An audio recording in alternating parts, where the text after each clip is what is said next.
Wellness by Designs, and I'm your host, Andrew Whitfield Cook. Joining us again today is Jess Wilson, who's a functional nutritionist who feels that we all need a little more joy in our life. Welcome back to Wellness by Designs, Jess. How are you going? Thank you, Andrew. You know I love talking to you about these things. It was fun, I got to say, our other podcast. So first of all, joy. What exactly are we talking about here? And is there a difference between happiness and joy? I love that you asked me that question. Happiness is a feeling, and a lot of people don't realize this, but joy is a hormone. It's called oxytocin, and it has a number of different functions in the human body, from nurturing and lactation and contraction of the uterus during childbirth. But the other side of oxytocin, and I want to jump into a little bit where it's produced in a minute, but the other side of oxytocin is that it's our calm and connected, our love hormone, our joy hormone. And who wouldn't want a little bit more of that in their lives, right? Well, absolutely. And I've got to say, you exude this. You exude this joy. Were you always like that? Were you, like as a child, just this bouncing little jumping bean? Or surely you must have experienced sadness and despondency in that throughout your life, right? Thank you. Yes, I try to embody joy. It's something that I've worked really hard on. And yes, I was like this as a little girl, but you really touched on something that's important, I think, for all of us. I've had a huge amount of adversity in my life. I've had a huge amount of sadness and trauma. I went through a very, very difficult medical journey with my two boys. And what I've learned about the human body and the brain is that we can activate these systems. We can choose to perceive life in a different way. We can hack the darkness and find the light. And my purpose now in my practice is to bring this to people, to bring that energy, to bring that joy. And like I said, I want to touch on where this oxytocin is actually produced in your body. And we're going to talk about how you can access it. You know, what you've just said has triggered something in me. It's a memory. I can still remember once I finished nursing and I moved up to Sydney, the big smoke from Wagga. And I, my mum had died and previously, and I was just in this quandary of not joy. I won't say despondency, but it wasn't joy. And I remember making this weird conscious decision. I used to be a happy child. I used to be a happy teenager. What happened? And that was it was almost a conscious snip of leaving Wagga and moving to Sydney to say, I'm going to go and have some fun.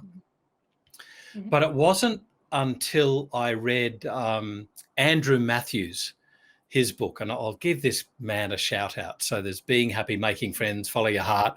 I think there's Happiness in a Nutshell. I love his books. Yeah. But I totally get your point about that. You've worked on being happy. It hasn't been just this flick choice and everything was rosy from there on, was it? Absolutely. I think for all of us, there's adversity, there's challenges, there's darkness, particularly, at the moment in the world, there's a real heaviness around that a lot of people are carrying and feeling. What I learned in my journey was turning bitter into better was the thing that ultimately would make me happy, and finding ways to consciously choose happiness, choose joy, and go and find it or cultivate it. But also in a biological sense, getting my body to the point where it was strong and resilient and healthy and connected and all the systems are working properly. And if I can, Andrew, just jump in very quickly as to this joy hormone, this oxytocin hormone. It is a hormone. So biologically, we can produce it. It's produced in the hypothalamus, which is the master controller of your brain, secreted by your pituitary gland, which is kind of the conductor of all of your hormones. And the beautiful thing about oxytocin is it goes directly into your bloodstream. It doesn't need to go to another organ and then that organ to release it to do something else at a certain time. The minute you activate that oxytocin, it actually goes straight into your body. So finding ways that we can cultivate joy and finding ways that we can activate this oxytocin hormone can sometimes be the overriding sort of banner for people's healing, That offers a very important message. When we're talking about hormones like, for instance, adrenocorticotropic hormone, which is secreted by the hypothalamus and then goes to the adrenal glands to create the active hormone, the target organ, if you like. If we're talking about this, the target organ of crucial importance to look after is the brain. So I'm exactly thinking right. about traumatic brain injury, PTSI, not PTSD. Yep, absolutely. Yep. Yeah. So therefore, we have to play major importance on looking after the health of our brain. Absolutely. There's a lot of studies now that are showing links between low oxytocin levels and autism or spectrum disorders. And you're 100% right, Andrew. When it comes to the body, you know, I'm a gut health expert. I'm a hormone practitioner. Hormones, by the way, not just sex hormones. You know, that's why I teach joy in my practice, and adrenal hormones. But when it comes to the human body, our hormones, our brain, that's kind of the lens that we see the world through. That's how we perceive things. You know, when we've got lots of oxytocin and joy hormone kind of flooding through our body, obviously we're going to perceive the world as a pretty rosy place, even when things are going bad. When we have a ton of other hormones flooding through our body and our happy hormones are low, we're going to perceive the world as a dark and difficult place. So understanding this concept and starting to really look after our brain and cultivate these happy hormones can be a very powerful shift in the way that people look at their current situation. Okay, so is it just a case of perception, though? What's going through my mind is, here's a whimsical thing. I like to say that I'm a glass half empty person. And there's a reason behind that. And that is because if you're at a party and you say your glass is half empty, you're more likely to have it filled up. But I do take the salient points. There are those people, you are one, Lee Zalchler is another, who will take a negative or a fear-based feeling, the fear of dying, and she'll turn it round and say, well, hang on, isn't that because you love life so much? And therefore she'll concentrate on the positives. Is that what you do in your practice? And has this, or is this ingrained, or have you had to learn this? So this is what I do in my life, and I've had to learn it. And it's a daily practice. I am by no means somebody who's got all my ducks in a row, you know, mentally, physically. I'm just a real human being, just like the rest of us. But you asked a question there, is this just about perception? You know, in the world at the moment, everybody understands the concept of gratitude, and many people have gone very far in their daily practice of gratitude and finding that really brings them, you know, a sense of everything's going to be okay. I actually do have a lot around me. But I take it back a step further, as I always do in my practice, and I think that the perception comes before the gratitude. You know, how do you ask somebody to be thankful for what they've got in their lives if the lens that they're looking through is dark, if they're perceiving their life to be in tatters, and to them that's real, maybe it is.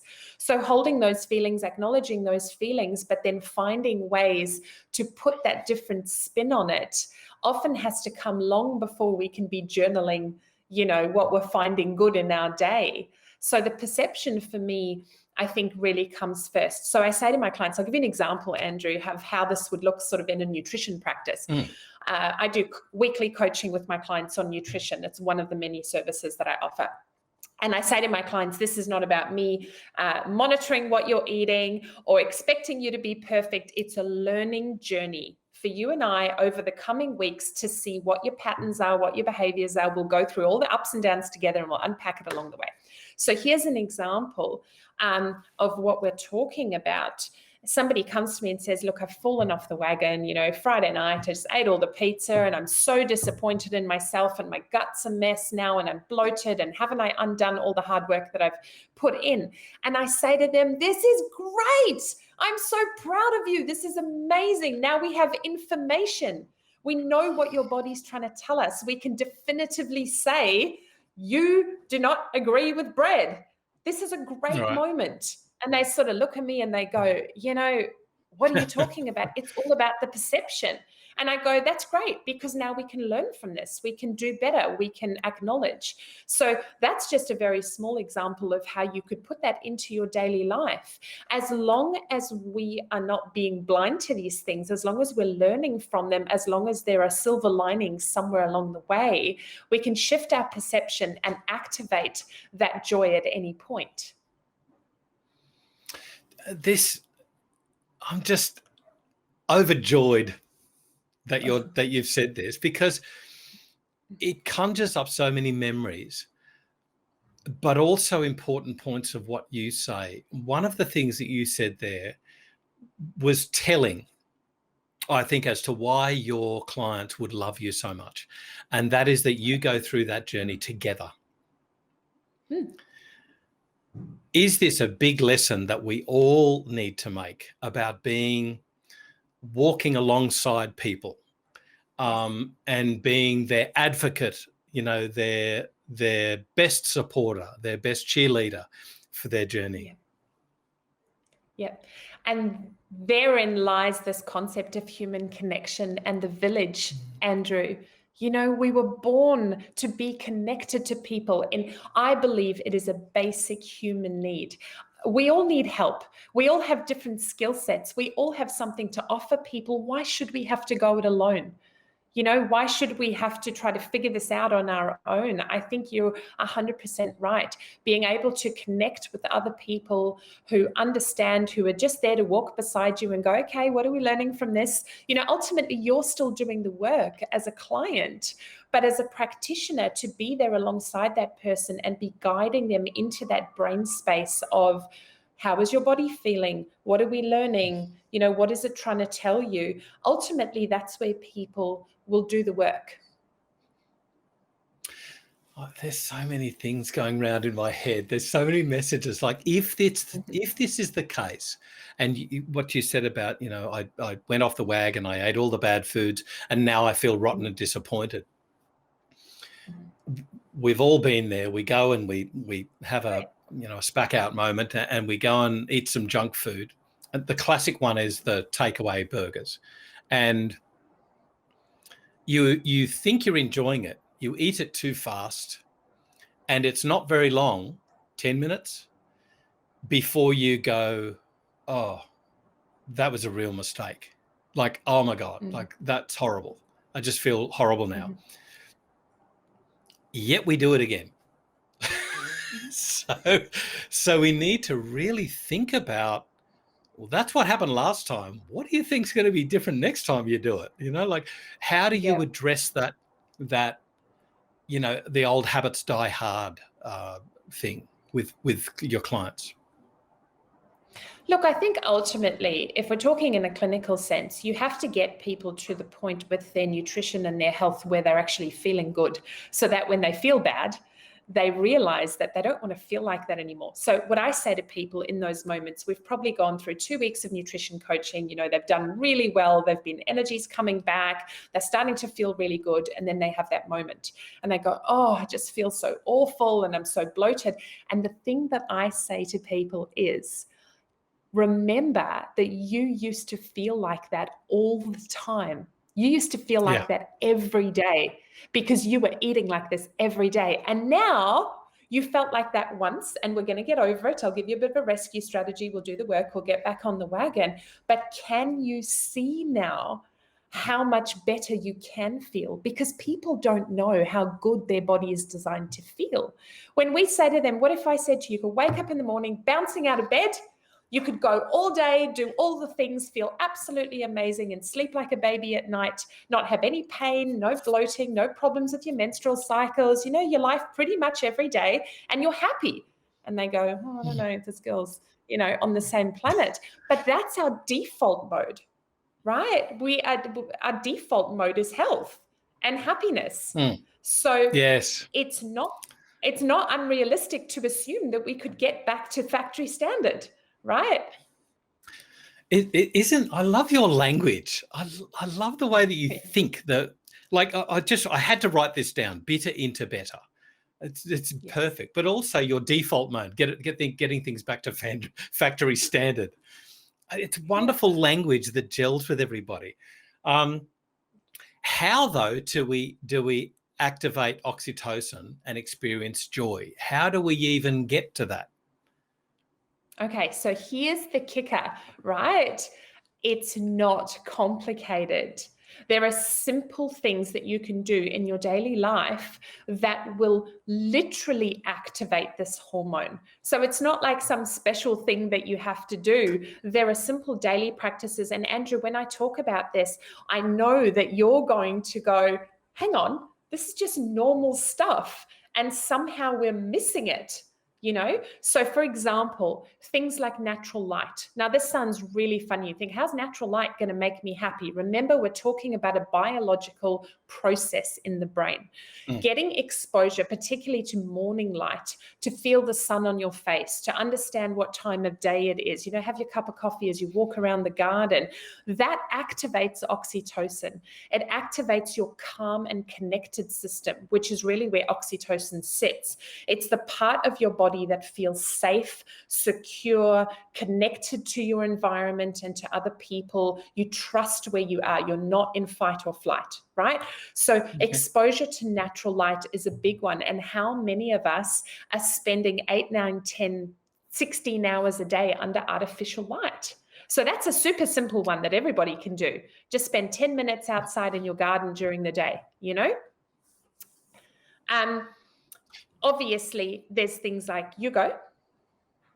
I was just going to ask there. You said morning light, and you see many people, taking their dog for a walk in the morning and doing their morning walk along the beach, that sort of thing. And then it's quick get home or get to work so that you can spend the rest of the day inside. And there's an important point just about, forgive me to segue, welcome to my mind, about vitamin D. And that is, yes, we know that a huge proportion of even Australians, but particularly those at the lower latitudes, so Melbourne, Tasmania, even Perth, that we have insufficient vitamin D. And the quickest way that you can do that is not sunbaking, or the quickest, safest way is to get outside during lunchtime on a sunny day for 5 to 10 minutes. That's it. That's all you need to do. Just 5 to 10 minutes. Anyway, that's my segue for vitamin D. Back to you, Jess. So, no, you're 100%. You're 100% right, Andrew. And on the handout, on the adrenal protocols that I do with my clients, and on the handouts that they get, sunshine is always there. It's natural light and sunshine. I'm pretty convinced that my spirit animal is some sort of rock lizard. I am a total sun bunny. I love the summer. Winter does not agree with me. I've made my peace with it, but really by this stage of winter, I'm counting down the weeks. So you're 100% right about sunshine and vitamin D. Just get out there, hang out the washing in your underwear for 5 to 10 minutes. Exactly right. So light is a big one. Obviously things like movement and exercise, but movement's got to be, I call it movement because it has to be what you enjoy. There's no point going to, an intense, high intensity training class at the gym and absolutely hating it and expecting that that's going to activate, your endorphins and your oxytocin. So you've got to be moving in ways that you enjoy. One of the ones that I really love that I adopted many years ago is laying flat on the floor. A lot of my clients think I'm crazy when I say this, but there's an instant parasympathetic drop that you get where you actually lay down flat on the floor, particularly with your legs raised in the air. So in the evening, you don't have to do it in a woo-woo sense, in front of all your work colleagues, but in the evening as you're winding down for bed and you've got your nice red lights on, you just lay down on the floor and put your legs up. These simple things really start to activate that parasympathetic side of our nervous system where you can access things like oxytocin. Some of my other favorites in here, Andrew, music. We've forgotten to sing and dance. I've always got music going on in my house. There's running music and there's evening music and there's wake up and go music but music is such a great tool that somebody else is providing. that can make you feel good, right? We all know about crying through the sad songs, but what about having a happy playlist that makes you feel good? These are subconscious messenger systems that can help you to start producing that joy. You're having a really bad day, you know, everything's going bad, and you put on your favorite song, and how do you feel, right? Well, it's interesting you say that, because talking about happy playlists, there's a few songs that I love to listen to, and forgive me, I'm an old wannabe drummer. So I just bash the hell out of my steering wheel while I'm driving.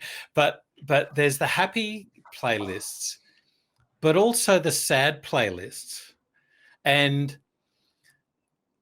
I guess I'm of the mind about, how do you know what happiness is if you don't know what sadness is? Of course. And then I was thinking, while you were talking about the sunshine, and I was thinking about how gorgeous the garden looks on a rainy day, because the greens are so much greener when the orchids are blooming. I love my orchids, and they won't go into it, but I just threw them into the garden and they've blossomed. And the purples are so much richer. So it's actually an appreciation, as you say, even on a rainy day. There's no such thing as bad weather. It's just the wrong clothes. Is that the right thing? Yeah. You know, kids love rainy days. Really, it's like puddles. Yeah. Yeah. So yeah, even in a somewhat despondent mood, or a sad mood, or a down mood, you can even find some joy in that. Like, even sad songs can evoke a release. Of course, absolutely. And sometimes you have to do that. You've got to clean the pipes before you can get happy. Before what do they say? You've got to sit with it. You've got to go through it. So absolutely, I agree with you. And I think it's important at this point to acknowledge for people, we're not talking about everybody being happy all the time. You know, that's unrealistic. Part of our human experience is going through that full spectrum of emotions. And like you said, going through the lowest of lows to have the highest of highs, it's all very, very important. This is more about when we're stuck in that rut and we can't get out of it. What are some physical things that we can do to activate this master controller joy hormone in our body to help us out of it, right? A couple of the other things that I'd put in here that are really important for us to touch on: grounding, having your feet in the grass or the sand. You know, how beautiful does it feel to go for a walk on the beach? How much better do you feel after that fresh air and having your toes in the sand? So grounding is a very, very important part of activating oxytocin. And human connection. We talked about that just previously, Andrew. We are wired to be around people who lift us up. We're wired to be part of a village. And I think loneliness is a huge perpetrator of poor mental health, even for people who are surrounded by people all day, every day. When they're not feeling connected, when they're not feeling like that's their tribe, when they're not resonating with that energy, that can really put a dark spin on things. So human connection, physical touch, and I think everybody can relate in our current situation, how much that's been taken away from us, or how much that's been not available to us at times, and the impact that that's had on our mental and our physical health. Absolutely.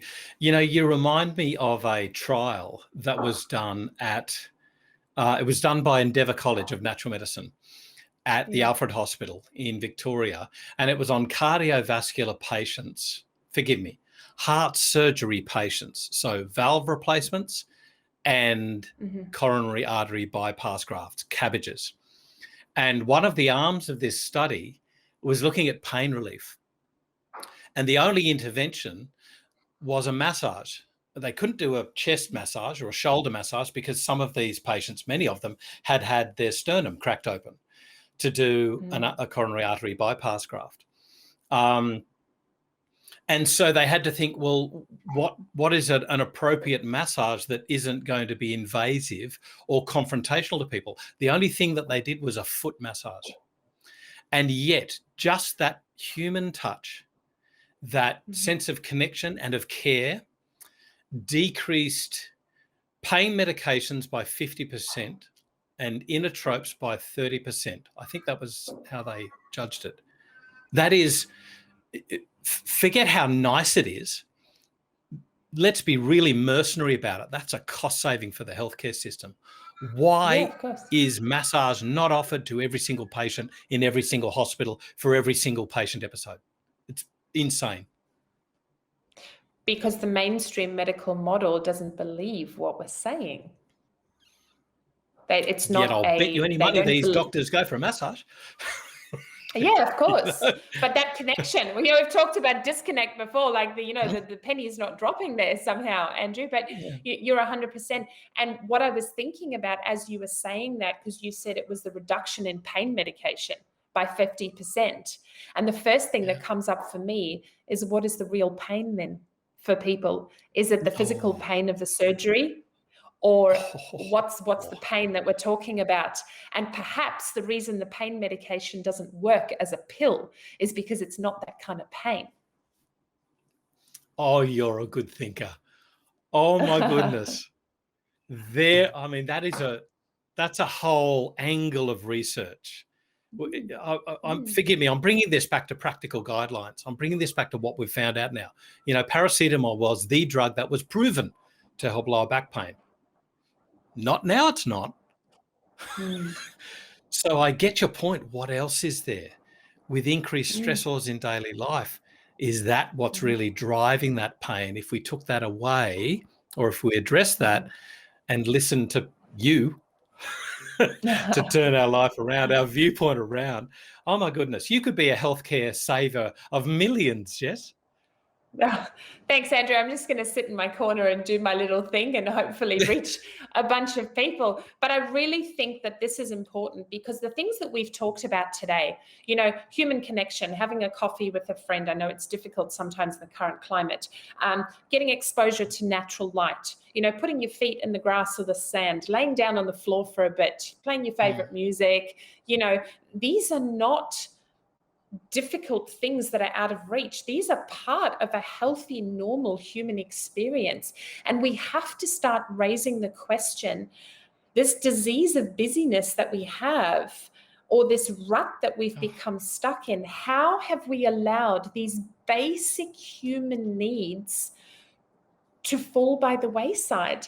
And that's the moment where people really look at their lives and go, I'm chasing these dollars in this big job that I've got, or whatever it is. I'm giving to my family and my husband and everybody else, and I'm forgetting about myself. But it doesn't take a lot to bring you back. A favorite song, put your face to the sun, bit of vitamin D. There's little things that you can do. Do you choose certain interventions, these free interventions, lying on your back on a hard floor rather than a mattress? I think there's an interesting difference there. Playing music, choosing music. I'll give you an example in tech. Do you almost prescribe certain things, or do you search for a more positive note to these things with patients who are in that dark and gloomy place, who can't at the moment see the light at the end of the tunnel because it's just around that corner? And I guess where I'm going here, is I remember speaking to a cancer patient, and I said, you need some joy, you need some happiness, something that floats your boat, that gets your mind active. And I said, what's your favorite music? And I was thinking about peaceful type. What's your favorite peaceful type music? And she said, boot scooting music. And I went, whatever floats your boat. Yeah. The best I could do. Do you prescribe certain types of music though? No, I absolutely don't. The way that I view my role in all of this is to provide the tools. So I'll give people literally my list, and I'll go, you don't have to do everything. Just pick something that resonates with you. I think as practitioners, we have to be very careful not to be always giving the answers or always intervening. our role here is to facilitate healing. So the way that I look at that is, hey, I'm going to provide the tools, but you do have to do the work. I don't want you to do everything on the list, but I want you to pick something. And it's got to be the thing that resonates with people. It's got to be the one thing that they see on that list that they go, I could just really use a hug, or, oh, a walk on the beach would be amazing, or, oh, yes, I always used to play music and now I don't do it anymore. So in answer to your question, I don't actively go looking for those things with my clients, but I have the conversation and I provide the tools. And from there on, there's a part of the health journey where, as a client, we need to invest ourselves and start to do some of that work, because me telling them what song to listen to is not going to activate anything in their brain. No, I just didn't have anything for this boot skirt, and I thought it was hilarious. But I just want to ask, I want to ask you a question in a second, but just before I get to that, you held up a handout. Do these things that you're talking about, lying on a floor, choosing some music, walking in the sunlight, walking barefoot, are they in a handout? Yeah. I'm so impressed. Because these seemingly simple things that are second nature to us, that we go, of course, these aren't second nature to so many people. And what you're doing is you're giving a hard copy. Here, when you forget, here it is. I love it. Yeah, I suppose in a sense it's, thanks. I'll put it on the list, Andrew. I think in a sense for me, it's really just about supplying those tools for people. And when people come to my practice, I like to be able to give handouts because I talk in a very kind of casual way. And so it's a much more professional and succinct way of me narrowing down on what we were talking about. But it's kind of like a life Bible. So the handout that we've talked about today is part of my adrenal protocols when I do adrenal templates and healing with people. Life Bibles, this is what a healthy diet looks like. This is how to activate your joy hormones. This is how to sleep. I have sleep tips. This is how to heal your relationship with food. These are the things that I like to provide to people because, like you say, they're so simple, but we've lost that connection, and that's okay. Yeah. We just need somebody to help us with how do I get it back? Give me some active things that I can do so that I can actually start to put myself back together.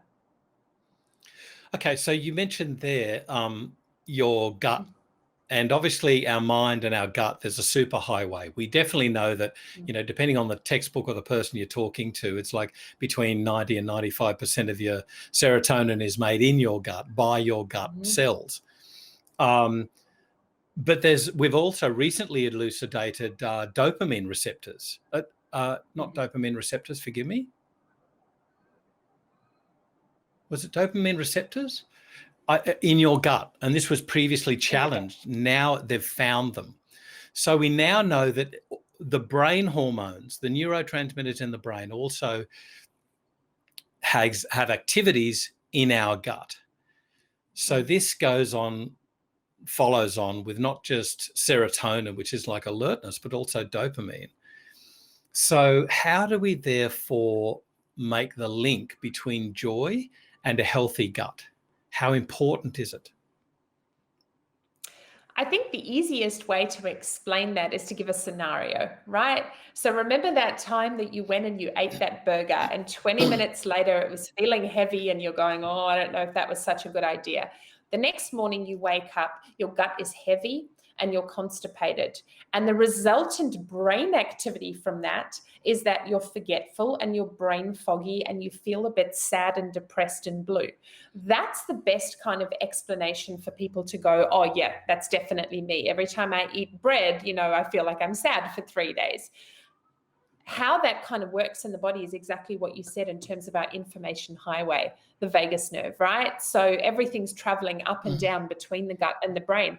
And something that bears talking about is the fact that when your gut is inflamed, not only are you potentially not secreting those happy hormones, those neurotransmitters, but if your brain's inflamed and your body's in pain and there's something wrong, you're going to be in a fight or flight situation. You're not in your calm and connected state. So remember that oxytocin is one of many hormones that's produced in the body, but it's only produced when we can access that calm and connected state. So I think that there's a real correlation there between inflammation, Andrew, and how many of us are walking around with, inflammatory diseases, the gut just being one of many. But when there's high levels of inflammation in the body, we know that drives cortisol levels up, and your body is going to preferentially be heading down that fight or flight pathway. So the gut-brain connection comes down to the ability to make those happy hormones. It comes down to the messenger signals that are going up and down, the communication that's happening between the gut and the brain. It comes down to those levels of inflammation in there. There's so many things that go into it. And so in that case, the biology, fixing the gut health, is certainly just as important, if not more important at times, than the psychology of activating this joy hormone. Because until we can lower those levels of inflammation in the body, we're going to have a really hard time making those other hormones and neurotransmitters. Jess, I got to say, I love your messaging, because I've spoken to excellent people. One of the people that just came up in my mind then when you mentioned the vagus nerve was Emrys Goldsworthy, one of my fave people. Mind-blowing what he taught me. But we can go through the science of each of these things, if you like, or even the practice of them. Vagal nerve stimulation, singing, gargling, auricle, part of the ear, stimulation, direct stimulation, electrical stimulation there. We can go through that, but then you've got a patient in front of you who is a human, as you say, and wants to connect. And you are this brilliant connector. As I said, cheerleader. I really think you have this brilliant, positive, glowing messaging that obviously, people would want to come along with you on the journey. I can't thank you enough. You've enlightened me to so much more, so many options about how, instead of just going a process, you now actually are engaging with people on a positive note and showing them that there's more light at the end of the tunnel, and that we can get away from the busyness of the disease of busyness. I love how you said that. I can't thank you enough for joining us today on Wellness by Designs. It's been rather enlightening for me. Thank you so much, Andrew. I hope more than anything it just brings a different spin on things. Looking at the body Absolutely. as a whole, looking at the body and the brain and how it's connected. And ultimately, the end goal for all of us is not eating more kale, right? It's not eating more Brussels sprout chips, as you and I were talking about before. The end goal is living a happy life in a body that loves you back. That's what we're going for here, right? No point having a healthy body if you're not happy. No point being happy if you're not healthy. We got to be looking at the whole picture. So thank you so much. I'm very grateful to you guys for having me on. I love your messaging, and I said thank you for enlightening me. Thank you for enlightening us. You are brilliant, absolutely brilliant. Thanks, Jess, for joining us on Wellness by Designs today. And of course, thank you everyone for joining us. You can catch up with all of the other podcasts, but including this one, on the designsforhealth.com.au website, as well as all the other show notes. And I'd like to thank you for joining us today on Wellness by Designs. I'm Andrew Whitfield Cook.